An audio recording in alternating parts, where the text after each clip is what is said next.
Мумбаи приветствует Мисс Мира 2017. Толпы людей собрались на улицах крупнейшего индийского города в субботу, чтобы встретить свою соотечественницу. Мануши Чхилар в конце ноября выиграла престижный конкурс и получила титул первой красавицы планеты. 20-летняя модель проехала перед поклонниками на специальном автобусе, сверкая белозубой улыбкой и посылая воздушные поцелуи. Ее сопровождали участницы школьных ансамблей, исполнявшие национальные танцы штата Махараштра.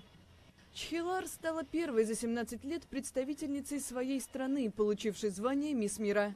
В гонке за почетный титул она обошла мексиканку Андреа Меса и англичанку Стефани Хилл. Индия, наряду с Венесуэлой, держит первенство по числу победительниц старейшего конкурса красоты. Обе страны выигрывали соревнования по 6 раз.